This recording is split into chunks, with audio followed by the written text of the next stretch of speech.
Hey everyone, welcome back to Sunny Preps. I'm out on the porch again, but it's dark, so I've got lots of lighting. I had a few minutes before it got dark after I got home from work to pick lima beans. I ended up having to use a flashlight on my phone to make sure I got them all. But I'll be shelling lima beans later. But before I do that, I wanted to talk about a topic that I thought I would put off until later, but with all the turmoil that's going on in the market right now, I think it's a good time to talk about it now. Maybe we'll recover from this and keep growing a little longer, maybe we won't. But this is important to know. I've learned this long before I ever started thinking about the need for prepping, long before I ever started thinking about how great it would be to do some homesteading. And it's a very important thing that you might find very useful, and a lot of you are probably already using this but not necessarily consciously applying it to different aspects of your life. And I'm going to approach this from my area of expertise. So I was a high school biology teacher. I have worked in stem cell research, but they were adult stem cells, so no haters. And right now I work in medical diagnostics. My expertise, even though I do not have a PhD, but my expertise in these areas was cellular and molecular biology. So that includes genetics, some study of genetics.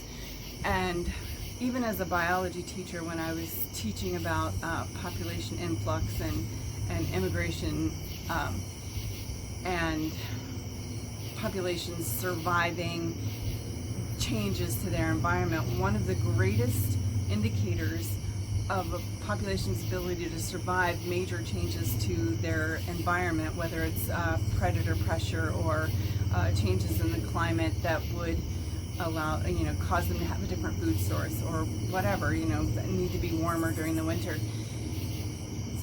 The greatest indicator of their success was genetic diversity, or is genetic diversity. And so I want to take that and apply that to what we're talking about now: financial stability, prepping ability, homesteading.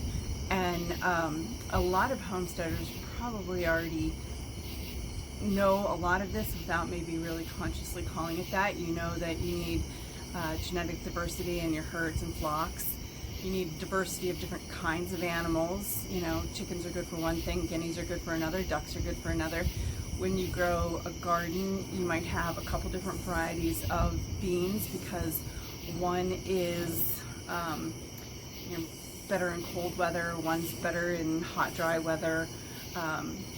One might be resistant to squash bugs, but if you don't get squash, I'm talking about growing squash, grow a couple different varieties, because you might have a really bad squash year and one variety's better at resisting that, but you really like the taste of the other variety. So if you don't have a bad squash year, you want that variety to do better.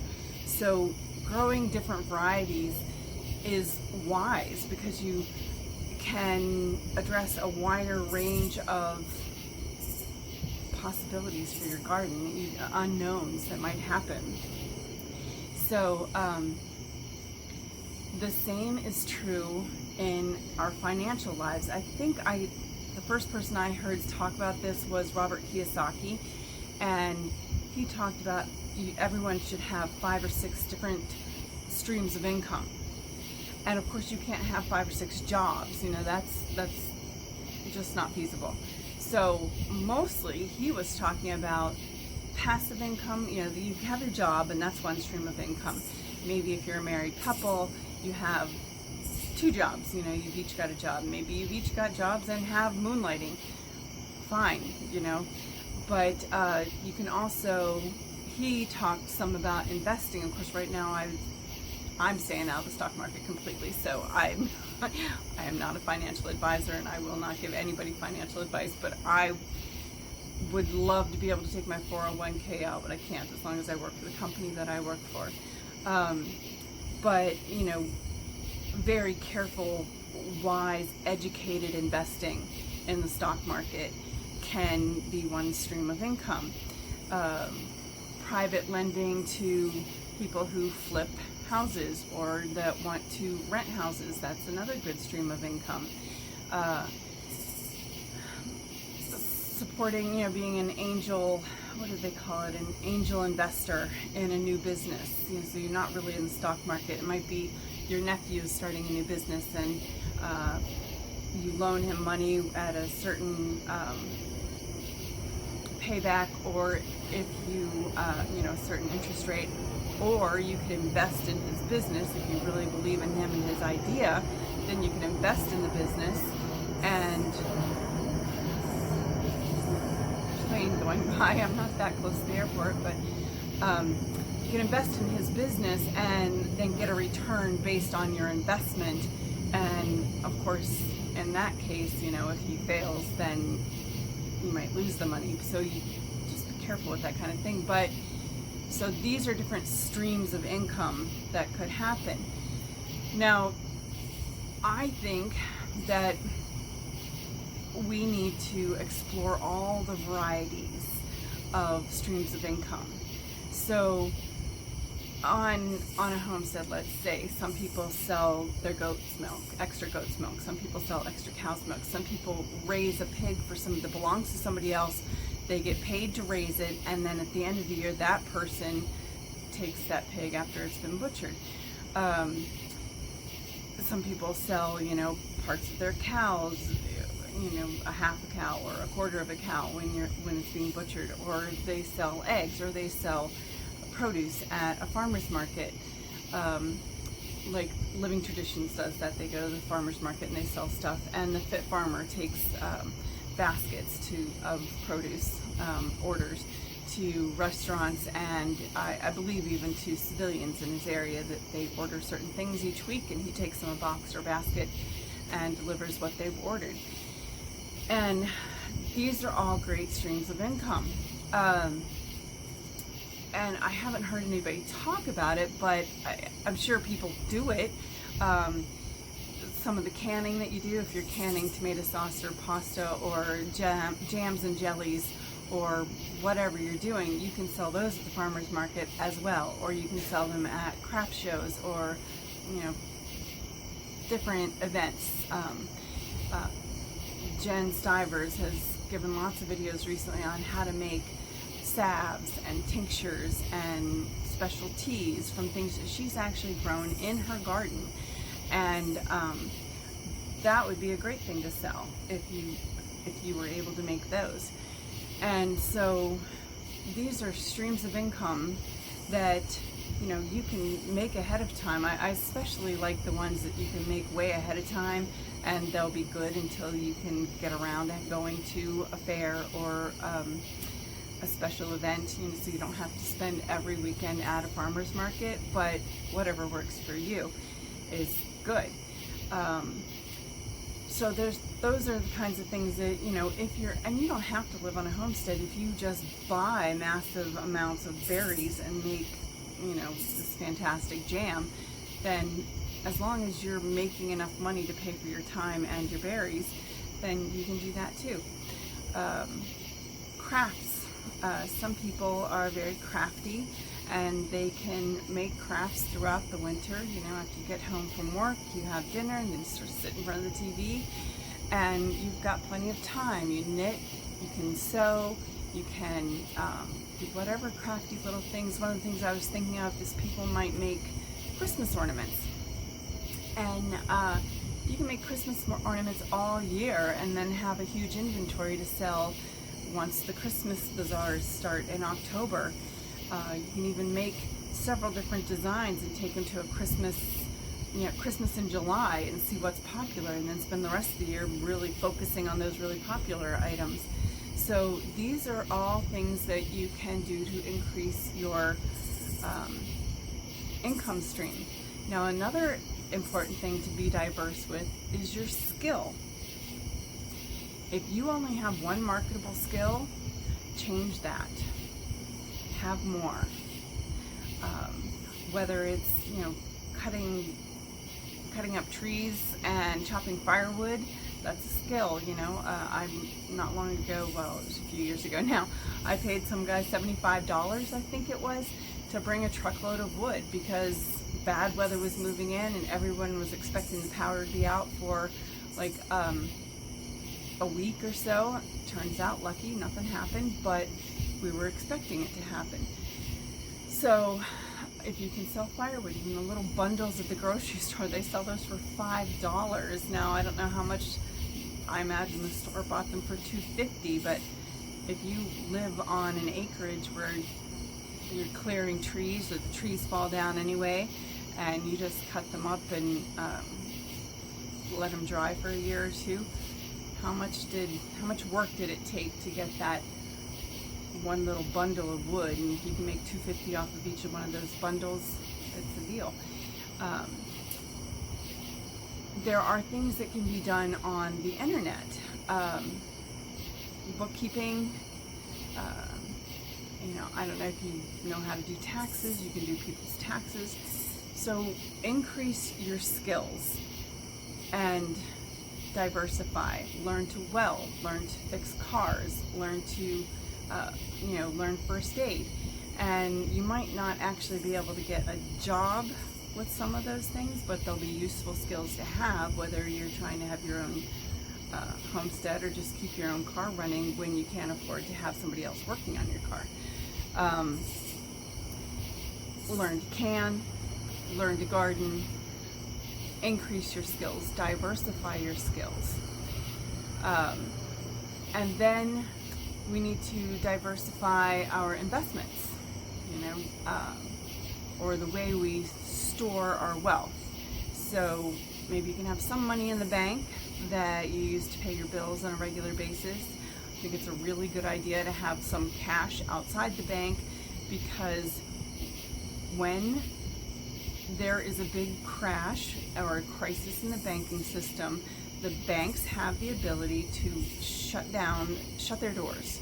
They go on a bank holiday, and Lynette Zhang talks about this, and a few other people I've heard talk about this, and it's been done in other countries, and I think it's even been done here in the past.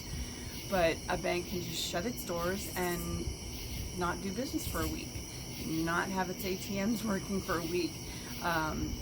And a lot of people talk about there being a credit freeze, where then even the card readers at the stores wouldn't work. So you need to have a little cash outside the bank. There's also something called a bail-in. These are newish rules that were made in the past few years, and that if the bank is in danger of failing, they can bail in your money. They can bail themselves out with your money, and I believe what you would get in exchange for that is some stock from their bank, which is yays and paper saying that you own part of a failing bank. That's what I want to do with my money. Yeah, thanks. Also, all the experts advise that you own some precious metals, some gold, some silver, and just physical items that you're going to need in the future will help preserve any wealth that you have now, because anything you own now you don't need to buy later, unless if you have extra of it stored up. So diversify your income, diversify your skills, diversify your gardens, and diversify your preps. People say that eating beans and rice for a long period of time can get really old, and I totally believe it, especially since I don't really like beans and rice at all. But have a diversity of offerings, and not just food. You're going to need things other than food. Toilet paper is the obvious one. Water is another obvious one. Listen, I prep makeup because I like to wear makeup, and if I have a personal SHTF that's not affecting everyone else, I don't want to suddenly just look like terrible. And I might not look terrible without makeup, I don't know, but I feel better when I have just a little bit of makeup on. So if I'm trying to find a job, or if I'm trying to increase my sources of revenue, or somehow if I'm trying to sell crafts at a craft fair, I want to put on my best face. And so I stockpiled some makeup. And for one thing, I finally find something I like, and the next time I try to get it, they've discontinued it. So when I find something I like, I stock up on it. So those are some things you can do. Now, I did want to mention one other stream of income, or it's actually a couple of other streams of income. If I can get back to that, we got off track. But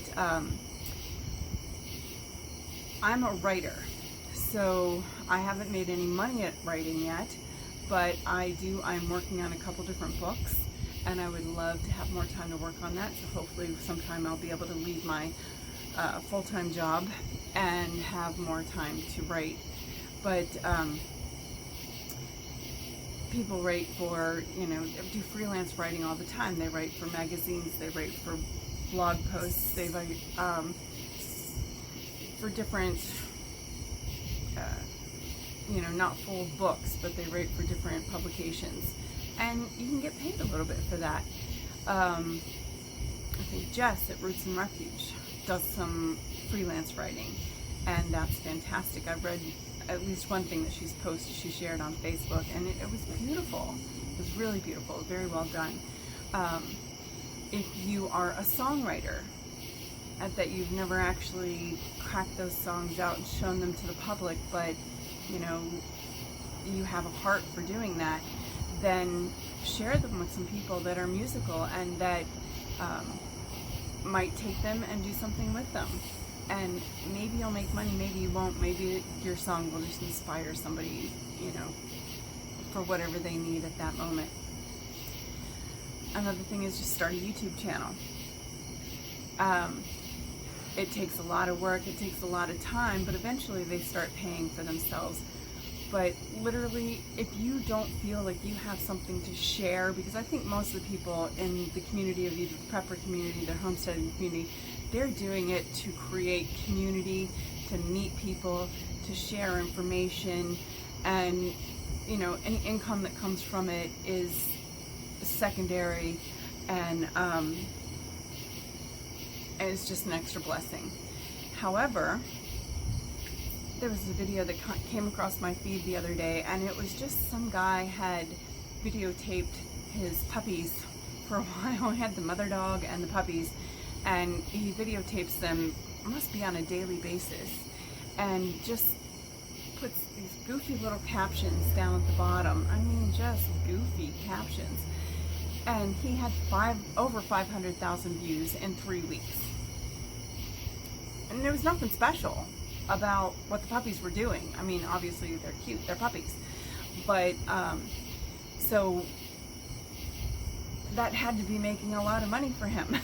I don't know how much, but if he's putting one of those out just about every day, that's going to be a good source of income for him, with very little work in actually producing the video. Now, I don't know what kind of work he put into marketing it. Maybe that's where he really puts the work in and why he got so many views so quickly. But why not? I'm just about to tell my daughter to go get some more puppies, and she can start filming and start a YouTube channel, and maybe she won't have to stay at her regular 9-to-5 job. And so that's one idea. Another idea is if you're a stay-at-home mom, the other moms, the working moms in your neighborhood probably need before and after school care. I needed to leave for work before my daughter could get on the school bus. Now, my son got on a little earlier because he was a little older, so they went to school earlier and came home earlier. The youngest ones went to school a little later and then came home just a little bit later. But I needed to leave before she left. So one of the neighbors offered, I paid her, but she offered to have Alyssa, her house was on the way between our house and the bus stop, and I just dropped Alyssa off at her house on my way to work, and then I went on to work, and she stayed with the neighbor until the school bus came, and the neighbor took her and walked her down to the corner, and it was great. I felt very comfortable with my daughter doing that because the neighbor would stay with the kids at the corner until the school bus came. And then in the evening, another neighbor kept her until I could get home. And I paid her. And my daughter was old enough, she didn't need a lot of babysitting, you know, give her a snack, let her watch some TV or play outside or whatever, give her time to do her homework. So that's something you could do to make some money if you're a stay-at-home mom. Another thing, if you're an experienced homeschooler, you can consider tutoring. Either tutor the new homeschooler that does not know the ropes yet, doesn't have ideas and, you know, things like that, whatever needs to be done in homeschooling. First of all, that could be a great YouTube channel. There's probably lots of them out there already. I just have never ever looked for a homeschooling YouTube channel. But if you're in a small community where you know other homeschoolers and know somebody that might be struggling or might need some help, or you know, you just see it's their first time at this, you might be able to offer pointers. You might be able to offer to teach a certain subject that you're really comfortable with. So I don't know what it is for you, but start thinking outside the box. Start creating diversity in your income streams, because if one of those streams disappears, then it's not that big of a deal. You know, if you don't want to work your job anymore, or your job doesn't need you anymore, or if there's something happens that you can't work that job anymore, and you've got a little money coming in from a YouTube channel, that can, you know, supplement anything else that you've got to help get you through. So I think that's really important, and I see the videos getting long enough, so I don't want to keep going, but diversity. Diversity, diversity, diversity. Diversify your income, diversify your preps, diversify your skills, and the really important one I wanted to talk about. Another form of passive income is owning rental property, and that's the one I do. It's not passive yet. It's still a lot of work right now, but it will eventually get to the point where it's passive, and I will be able to turn it completely over to property managers.